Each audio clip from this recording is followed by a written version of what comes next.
Hey friends! Hey friends, welcome back to the Raising Legacies podcast. For those of you just joining, I am so excited that you're here. This episode is going to be all about surviving the 2020-21 school year, and it's also our debut of our YouTube channel. So I'm hoping to go back to some episodes and put them up on the YouTube channel so that anyone who is finding us on YouTube for the first time can kind of go back and hear what we're all about. If you're more of a YouTube person, not a podcast person, I am experimenting with both platforms because I've had some requests of people who really want to hear my content but are not podcast listeners, and they've said, hey, why don't you go on YouTube? So I'm taking their requests, I'm giving it a shot, stepping outside of my comfort zone because I don't love how I look on the video. I am super self-conscious about everything that I feel and that I see that I like hyper focus on my face or like in my background. And so I'm working really hard to ignore those things today because I really want to make sure that I'm reaching as many people as possible with this podcast.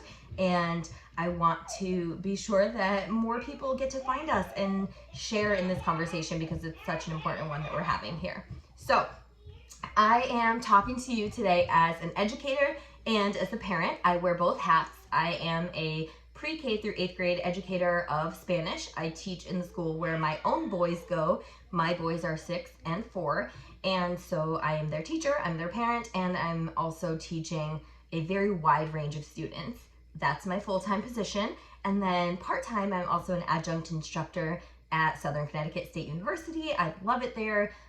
This year we are remote for the college and we are full-time in person at the school where my boys attend. So it's a lot that I am navigating, and yet I'm super, super blessed to have so far had a very positive experience this school year.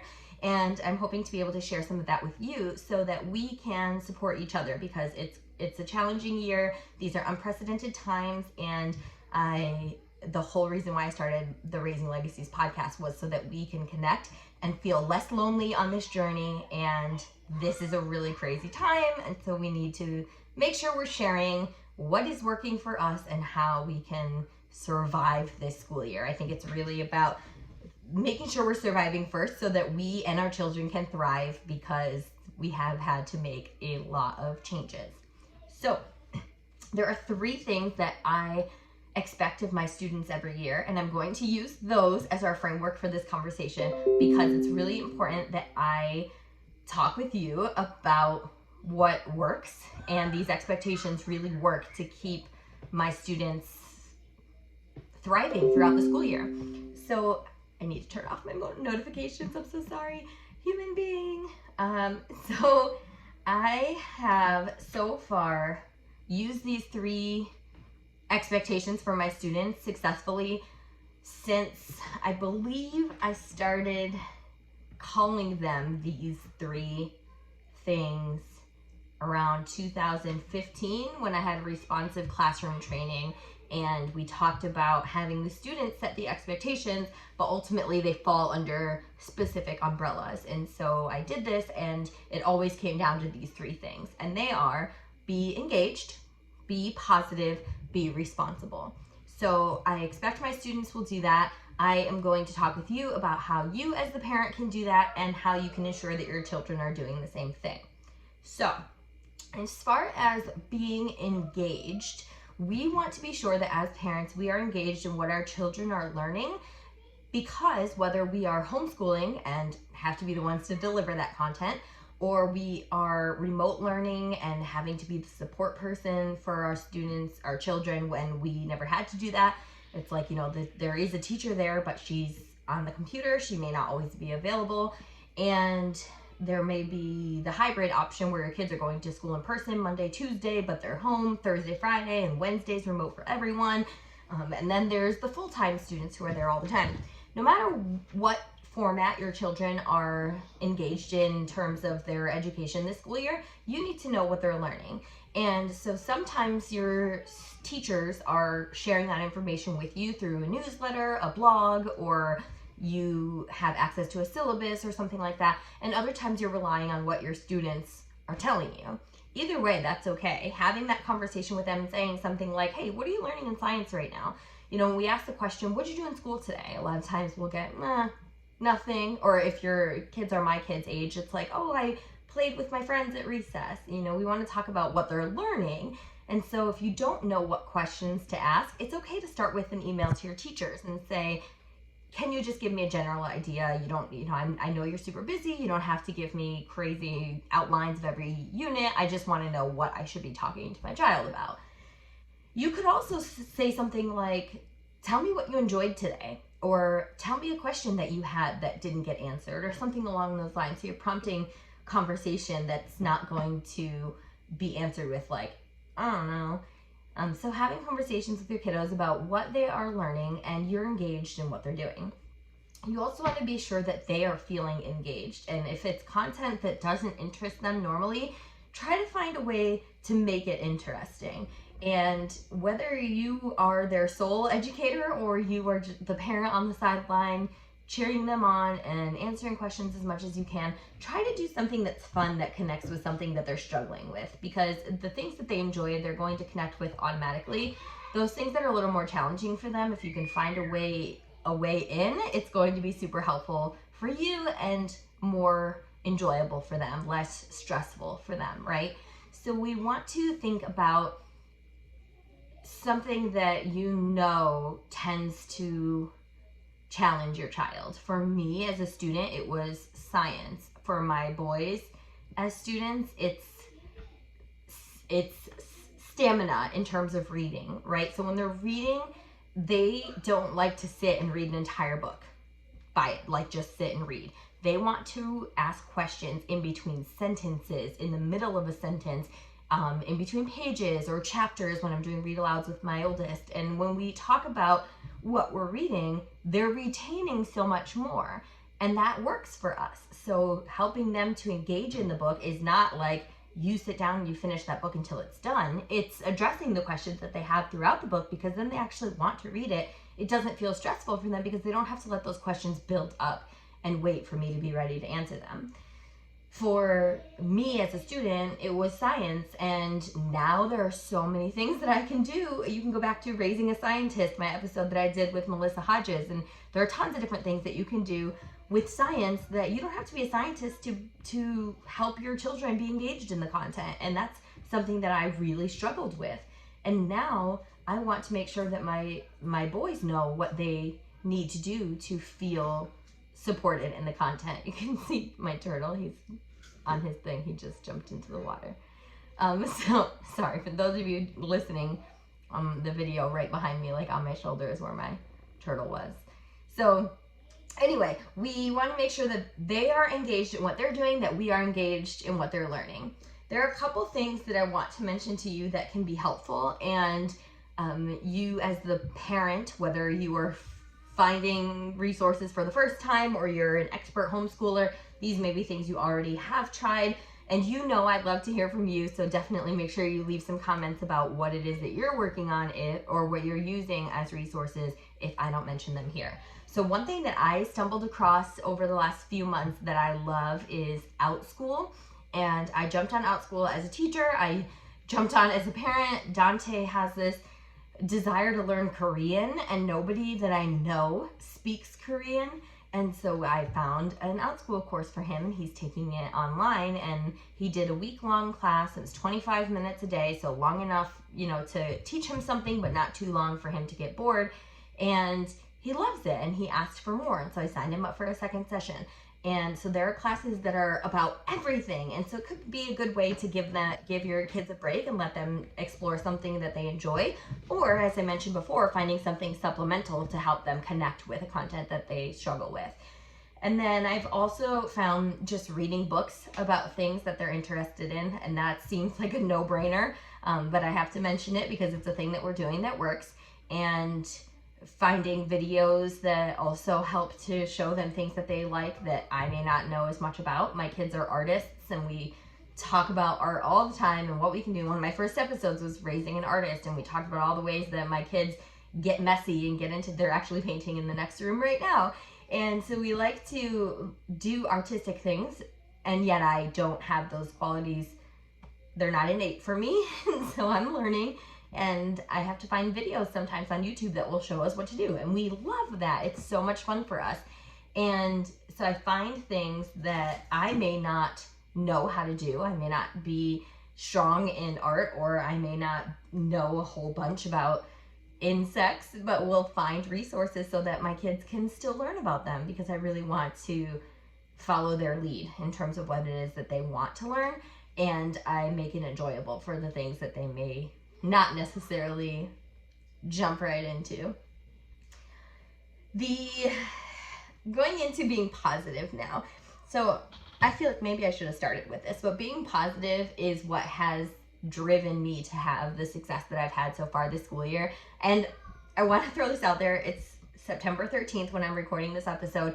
My students started school August 26th. So I've been there a couple weeks so far this school year. There are some people who just started school last week. So if I'm saying like, oh, I've had a lot of success this school year, like it's still early. I realize that. But we have been in session a couple of weeks, and I feel like the first week was where I was going to hit the most stress, and I have yet to feel that. And so I'm really excited about that and wanted to jump on and share it with you now while I had that positive attitude and I'm enjoying this experience, so that when it comes time to feel the stress, we can work that out. But I can come back to this as a moment to say, it was going really well. Let's go back to that. And there are things that are within your control. So being positive is 100% in my control. Some moments it feels like it's not, and there's nothing that I can do to feel more positive. It's like, I've done everything. I've done the journaling, I've meditated, I've exercised, I've done all the things I'm supposed to do. It just isn't working. It just isn't working, doesn't work for me anymore. I can't be stuck in a mindset where something just isn't working. I am solution driven. I try my best to be a problem solver because I want my children to be problem solvers. I don't want them to get stuck in a moment where they say something like, it's not working. It's not for me. I can't do that. I don't play that.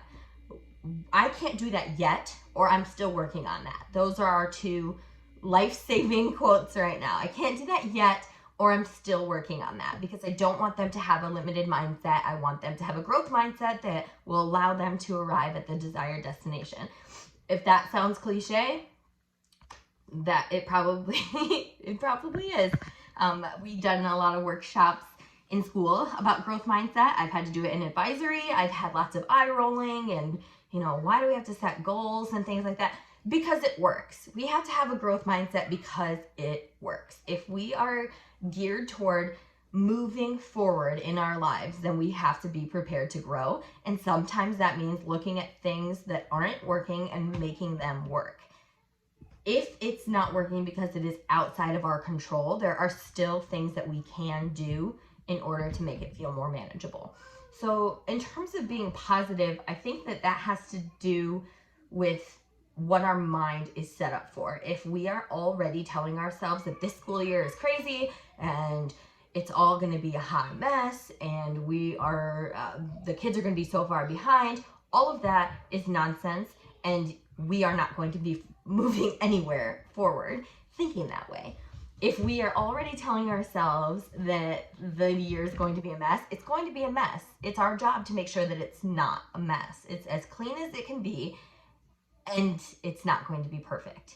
Perfect and messy don't go together, but it can be messy and still be okay. And I think that's kind of difficult for us to grasp sometimes, especially for me. I want it to look a certain way, and if it doesn't, then I equate that to failure. And I've worked really, really hard to climb out of that and recognize that there are small wins, and the small wins are wins nonetheless. So we need to make sure that we're doing that we're telling ourselves and our children that it is going to be okay. We are staying positive, and things are going to look different.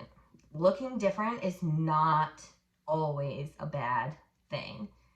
We have seen children, sometimes my boys have seen children or people who look different. We were grocery shopping one day, and my son pointed out that there was a woman in a wheelchair who only had one leg. She was different from what we are. she's not any less of a person because of that. We can't say, oh, she doesn't have her legs and so she is going to live less of a life. There are going to be things that are going to be different for her. Yes, absolutely. And yet if we tell her, sorry lady, you only have one leg, you're not going to live as great a life as we are, who are we to say that, right?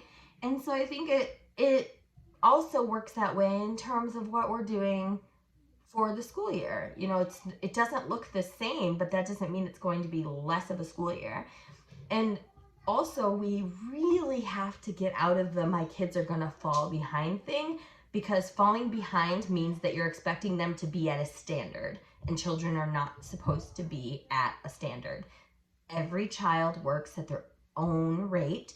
They all learn differently, and they're not going to fall behind if we're doing the best that we all can. They're still going to be progressing, and if they're not progressing, that's the only way that they are falling behind. They're not going to fall behind unless we're measuring them by standard. So as long as they're growing, and growing means so many things, they're not falling behind. When our children are mentally healthy, that is growth. They are going to be in a position to learn more, to absorb things. And I can tell you, when we went to our remote learning in the spring, I was the parent who said, my son's going to fall behind. He doesn't want to engage in the Zoom meetings. He was 5 or had just turned 6. He was not going to sit for half-hour Zoom meetings and be fully engaged the entire time. That's not in his body. He is 6 years old. I am so grateful for his teacher who had things like, we're going to stand up, we're going to do yoga, we're going to sing songs. And there were so many ways that she kept them engaged. So as much as possible, he was engaged to the best of his ability. And that's what I had to recognize, that no, he's not going to sit there for the full half hour. I don't sit for half-hour meetings 100% engaged. So who am I to say that my child has to do that? It's impossible for me. And there I go, like, oh, you can't do this. But no, what I do when I'm in a meeting, if I'm in the meeting, but I may have a piece of paper next to me and I'm like writing down words as I hear them, because that's what's keeping me from like clicking on other tabs and, filling my Amazon cart. I am actually staying engaged by having that piece of paper in front of me. So you have to find what works for you. And if we are working on being positive and having our children be positive, then recognizing what works for them is part of that journey, and knowing that they are going to move forward as long as we're keeping them engaged and we're engaged in what they're doing. It's all going to work out. It's not going to look like it did before, because life does not look like it did before. And from year to year, that happens even without a pandemic. Your child may go through a life-changing experience. They may have a different type of teacher that they don't connect with as well.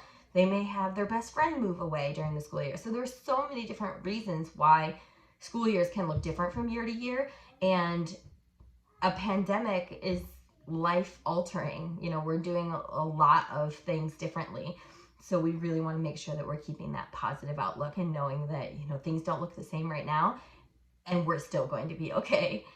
And in terms of being responsible, we are talking about so many things here. When I say that we need to be responsible, we are responsible for so many different things right now. We have to make sure that our bodies are healthy, that our kids are active, that they're reading, that they're learning, that they're doing the work that they're supposed to be doing, and all these things. But being responsible also means knowing when to take a break, knowing when to step outside and enjoy the fresh air. You have a half-hour lunch break, take it to the porch and do a picnic. Or, you have a specials time when you're supposed to facilitate PE for them. Then you go for a little jog, or you set up the cones in the yard, or you do some Go Noodle on YouTube. You do something to keep them active. You get active with them, things like that. Changing the expectations for them during times like this, I think, is so necessary. And I sent a video to my students who started college a couple years ago, and on their first day of college, I made it a point to let them know that it was okay to change your dreams, because we always say things, like we have to finish what you started. And, like when you're eating dinner, you're going to eat your entire dinner. But what if they're full? And you're going to, you decide as a kindergartner that you're going to be a veterinarian, and then you're, sophomore year of college, you have this amazing writing class and you decide you want to be a journalist instead. You didn't fail at becoming a veterinarian. Your life changed. And so we want to make sure that we're teaching our children to recognize when things are changing, that it's okay to make adjustments. They're used to getting up and moving around in their classrooms. You want to make sure that they're getting up and they're moving around at home. They're not going to be able to sit for a couple hours at a time. And, we have to have realistic expectations for them. Life happens and life changes, and we want them to know how to, there you go, buddy, how to move past the challenges, or how to move through the challenges. And things are going to look different. And being responsible means knowing where our bodies are, what we're feeling, and what we need. So teaching our children to recognize when they're starting to feel disengaged. Are you feeling hungry? Are you feeling tired? What would you like to do right now? And I don't want us to feel like, saying, well, what would you like to do right now? I want to go build my Legos. Well, right now it's math time. We're going to build Legos as soon as math is over. Or if your child is in the middle of having a meltdown during the science lesson, it's also okay to turn the Zoom off for the science lesson and come back to science later on. We really want to make sure that our kids know that, if they're in the classroom, they're having a meltdown, the teacher is not going to just keep teaching the lesson. The teacher is going to make sure that that child gets what they need, or the teacher is going to find somebody who can. Because during the lesson, if that child is having that meltdown, the rest of the children aren't learning science. The teacher is not teaching to the best of her ability. And so it's okay to step away and say, come on, we're going to go take a walk. I noticed the science was a little more difficult today. Let's talk about that. When you're in the classroom, what does science look like? Or, was there something that happened beforehand? Is there something I can do to make sure that the next time it goes better? But really addressing that as a cry for help. When children, what we call misbehave, they're sending us a signal that they need something from us, that there's a need of theirs that's not being met. My children are playing in the next room, and I can hear them talking about their paper. They made like a paper doll. So anyway, just teaching them to recognize what their body's telling them, that's a huge part of being responsible as the parent and as the educator. Now, I also want to make sure that when we're talking about responsibility, we're talking about accountability and holding ourselves as the parents accountable and being gracious about things that don't go the way that we feel like they're supposed to, and also giving grace to the educators, because, and I'm not saying this because I'm a teacher, be nice to me. I am a teacher. I'm doing the best that I can. You are a parent. You are doing the best that you can, and none of us are going to be perfect at it ever. So it's okay if things don't go well. Do the best you can. Be flexible with it. Do the best you can. It's really, really, really difficult for all of us right now. And so making sure that we're doing the best that we can with what we have is really going to carry us through the year. That, I think, is what is carrying me through the first few weeks of school, and why they're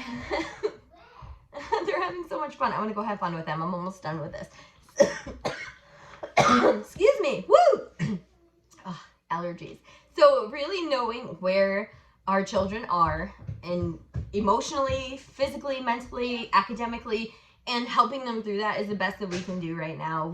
I think that having my healthy relationship with my school year has really been centered around that idea of being engaged, being positive, and being responsible, knowing what is within my control and what is not.